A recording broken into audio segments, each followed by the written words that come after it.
Di awal film diperlihatkan beberapa penjahat yang sedang merampok di sebuah supermarket. Bahkan tak segan dari mereka menyandra orang-orang yang ada di sana. Tak lama di luar sudah banyak polisi yang sedang berusaha menangani kasus perampokan tersebut.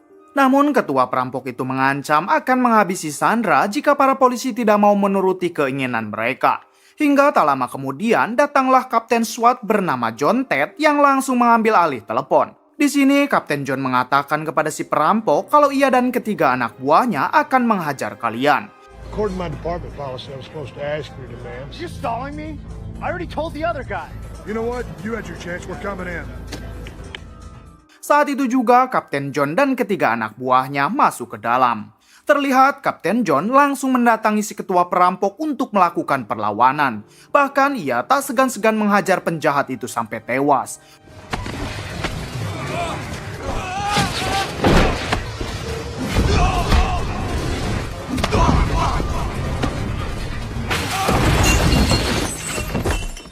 Sementara anak buah Kapten John bernama Han sedang melobi satu penjahat, hingga ia juga berhasil menghabisi perampok itu dengan cukup mudah. Bukan hanya Han, kedua anak buahnya yang lain ternyata mampu juga menghabisi para penjahat.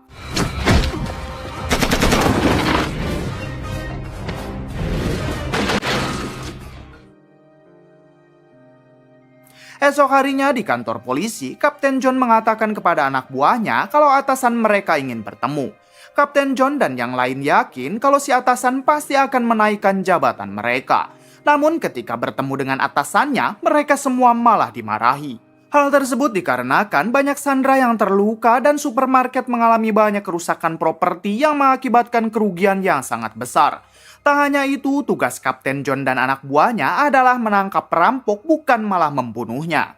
Oleh sebab itu, si atasan akan menghukum mereka dan membebas tugaskan tanpa digaji dan wajib mengikuti pelatihan pembebasan sandera yang benar. Dismissed. Di hari berikutnya, terlihat Kapten John dan ketiga anak buahnya sedang belajar kepada dosen tentang strategi menyerang dengan benar. Namun karena mereka lebih paham dan berpengalaman, beberapa kali dosen itu malah dipermalukan. You guys out of your minds? So then the solution to the problem would be, The correct technique would be to breach from the rear. then you come in with an M4 and you shoot the sumbitch. Throw in a flashbang and a tear gas. Rest my case. Take. I think you're all missing. Anybody? Hingga pada akhirnya si dosen memilih mundur dan tidak mau lagi mengajari mereka. Adegan beralih kepada dua orang yang sedang berada di dalam mobil.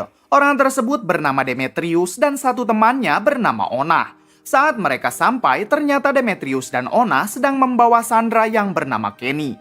Diketahui tujuan Demetrius dan Ona adalah mengambil barang yang pernah dicuri oleh Kenny. Karena berbagai ancaman, akhirnya Kenny mengaku kalau barang tersebut ia simpan di dalam hanggar. Kenny juga sempat mengatakan bukan hanya Demetrius dan Ona yang sedang mengincar barang tersebut.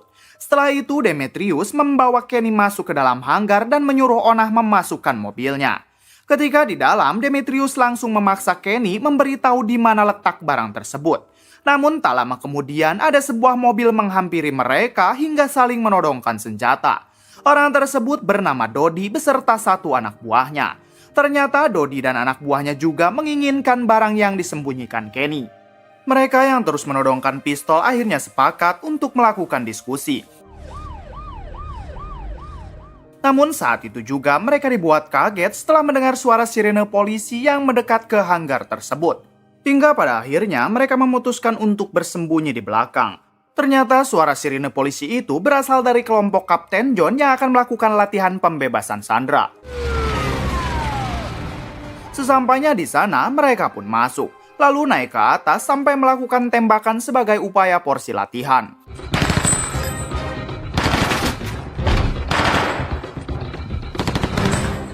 Demetrius dan Dodi terheran-heran kenapa para polisi itu sampai melancarkan tembakan. Mereka menyangka kalau di hanggar ini pasti ada kelompok lain yang juga mengincar barang yang mereka inginkan. Anak buah Dodi yang sedari tadi memerhatikan kemolekan Ona, ia nekat mengatakan hal yang tidak pantas. Merasa tersinggung, Ona langsung marah dan menghajar anak buah Dodi yang menyebabkan keributan. Ternyata keributan itu terdengar oleh kelompok Kapten John. Di sini si kapten menyuruh satu anak buahnya yang bernama Blanco untuk memeriksa keributan tersebut. Saat Blanco turun ke bawah, anak buah Dodi tanpa pikir panjang langsung menghabisi Blanco. Hal tersebut sangat disayangkan Demetrius karena ternyata Blanco hanya membawa senjata peluru karet, yang artinya para polisi datang ke sana hanya untuk latihan. Di balik itu, Kapten John dan dua anak buahnya bergegas ke bawah setelah mereka mendengar suara tembakan, hingga mereka berhadapan langsung dengan para penjahat itu. Demetrius dan yang lain terlihat sangat santai karena mereka sudah tahu para polisi hanya sedang latihan dan membawa senjata palsu. Di sini Dodi mengatakan kalau satu polisi sudah mereka habisi. Kapten John yang menyadari timnya tidak akan bisa melawan memutuskan untuk kembali dan mengunci pintu bajanya. Namun ketika mereka ke atas, tiba-tiba mereka diberondong senjata oleh anak buah Dodi dan Ona.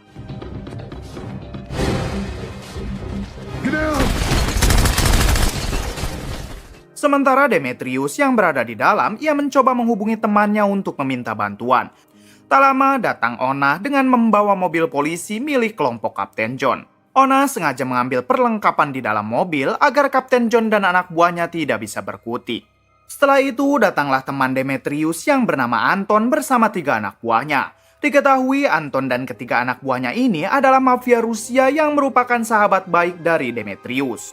Di sini Demetrius meminta kepada Anton untuk membuka pintu baja tersebut. Sayangnya Anton tidak bisa membukanya dengan waktu yang sangat singkat. Hingga pada akhirnya Anton mengajak 2 anak buahnya masuk ke dalam melalui jendela atas. Sementara Dodi yang khawatir dengan kedatangan para mafia Rusia itu, ia juga diam-diam menghubungi temannya untuk segera datang. Ketika Anton dan anak buahnya masuk lewat jendela atas, Kapten John dan yang lain ternyata sudah berada di balik pintu bawah. Saat itu, Kapten John nekat berlari ke arah mobil untuk membawa peralatan yang mereka simpan di dalam sana. Ketika berhasil memasuki mobil, Kapten John melihat Kenny sedang disandra. Namun tiba-tiba ia ditodong oleh satu anak buah Anton yang sedari tadi berada di sana. Beruntung, Kapten John berhasil membalikkan keadaan lalu menghabisinya.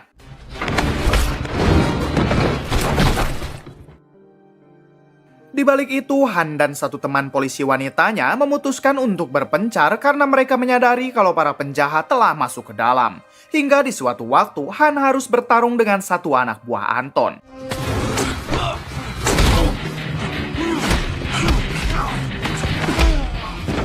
Beruntung Han mampu dengan mudah mengalahkan orang tersebut. Kembali ke Kapten John dan Kenny yang berhasil dipergoki oleh para penjahat tersebut. Saat itu juga Kapten John memutuskan kembali masuk dengan membawa Kenny. Sementara si polisi wanita yang berada di atas harus berduel dengan Anton. Anton yang berpostur tinggi besar tentu dengan cukup mudah melumpuhkannya. Hingga saat Anton akan menghabisinya, tiba-tiba datang Kapten John dan terjadilah perduelan kembali.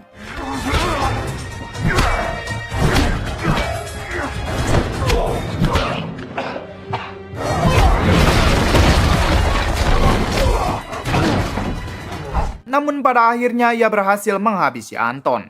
Di sisi lain, Han yang saat itu bersama Kenny juga harus bertarung dengan satu anak buah Anton yang tersisa. Namun dengan cukup mudah, Han mampu mengalahkannya. Setelah semua berkumpul, Han sempat bertanya kepada Kapten John siapa Kenny sebenarnya. Kapten John menjawab kalau Kenny ia temukan sedang disandra di dalam mobilnya. Namun saat percakapan itu berlangsung, Kenny malah masuk ke ruangan lalu mengambil barang yang selama ini diperebutkan para penjahat. Saat itu juga Kapten John mendatanginya sambil menodongkan pistol. Setelah mengetahui isinya, si kapten langsung memberitahu kedua temannya. Dan sekarang mereka berencana untuk melawan penjahat dengan senjata yang berhasil dirampas. Namun Kenny mengatakan kalau ia tahu jalan pintas untuk keluar dari tempat ini. Setelah ditunjukkan, akhirnya mereka memutuskan untuk turun mengikuti Kenny. Di balik itu, teman Dodi yang bernama Vero akhirnya datang untuk membantu. Diketahui Vero datang ke sana dengan membawa beberapa anak buahnya. Setelah tahu duduk permasalahannya, Vero naik ke atas lalu masuk ke dalam.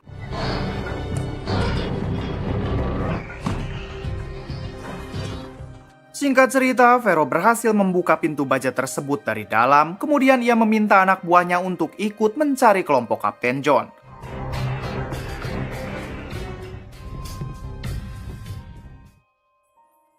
Adegan beralih kepada Kapten John dan anak buahnya yang saat itu tengah menyusuri lorong dengan membawa koper milik Kenny. Setelah cukup jauh berjalan, mereka mendengar sesuatu yang mencurigakan dari arah belakang. Kapten John langsung memberikan kopernya kepada Han dan menyuruh mereka untuk lanjut, sementara dirinya akan memeriksa suara tersebut. Setelah cukup jauh berjalan, Kapten John tidak menemukan apapun di sana. Hingga saat hendak kembali, tiba-tiba ia dilumpuhkan oleh Vero. Kemudian Vero menyerahkan Kapten John kepada Demetrius dan Onah, lalu ia kembali untuk mendatangi yang lain. Di balik itu ternyata Han dan yang lain juga berhasil terkepung oleh kelompok Dodi. Singkat cerita, setelah dikumpulkan, Dodi sangat senang karena kini barang yang ia cari telah berada di tangannya. Dodi juga sempat bertanya kepada Vero di mana anggota polisi satunya. Vero menjawab kalau Kapten John telah ia berikan kepada Demetrius dan Onah. Saat Dodi hendak menghabisi mereka, Han mengatakan kalau Dodi lupa membuka isi kopernya. Hingga saat dibuka, ternyata koper tersebut sudah kosong. Kemudian Dodi langsung menghubungi Demetrius yang saat itu tengah menginterogasi Kapten John. Dodi mengatakan kalau barang yang ia inginkan tidak berada di dalam koper. Mendengar hal tersebut, Demetrius pun mematikan teleponnya.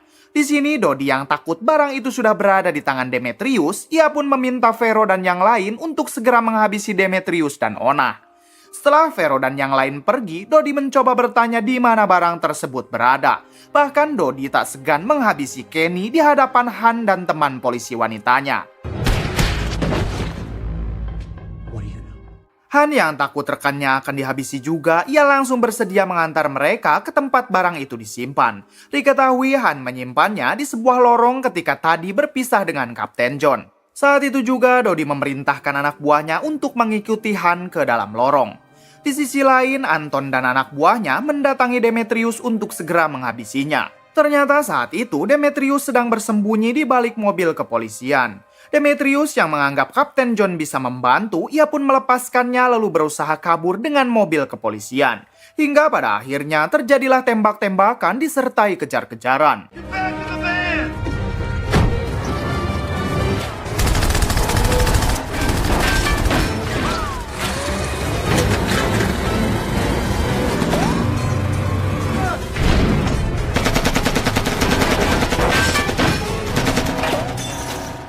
Kembali ke Han yang terlihat sedang mengambil barang yang penjahat itu inginkan. Namun tiba-tiba Han menyerang orang tersebut sampai berhasil menghabisinya.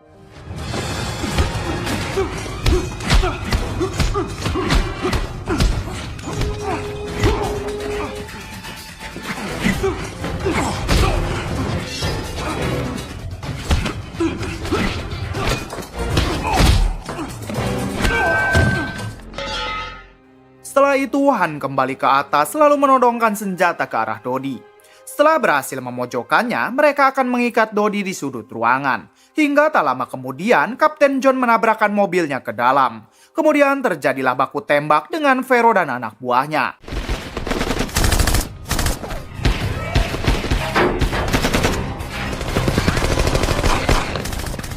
Hingga di suatu kesempatan, Han mengambil senjata M203 untuk diluncurkan yang membuat Vero dan anak buahnya berhasil habis terbakar. Namun hal yang mengejutkan terjadi yang mana Han langsung ditodong senjata oleh Demetrius. Kemudian Demetrius menyuruh yang lain untuk berlutut termasuk Dodi. Setelah mereka semua terpojokan, ia pun memerintahkan Onah untuk menghabisi mereka semua. Sementara dirinya pergi keluar untuk sebat-sebatan sambil membawa barang yang ia inginkan. Karena tidak juga terdengar suara tembakan, Demetrius pun masuk kembali.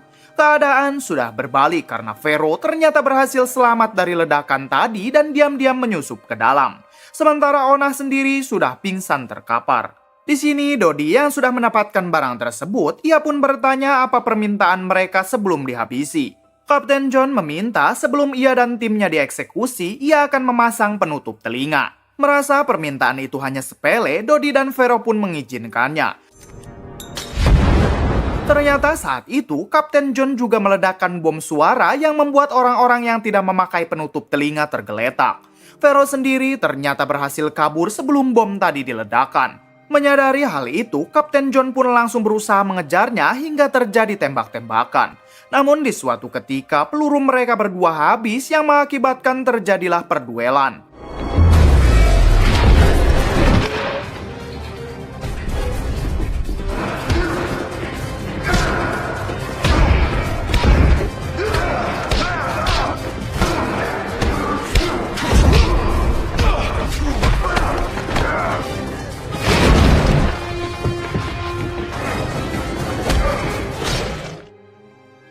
namun pada akhirnya Vero berhasil dihabisi dengan tertusuk besi beton. Saat kembali, para penjahat yang tersisa terlihat berhasil mereka ikat. Kemudian mereka termenung karena atasannya pasti akan memecat mereka setelah semua kekacauan yang barusan terjadi. Mengingat satu anggota harus gugur di peristiwa ini.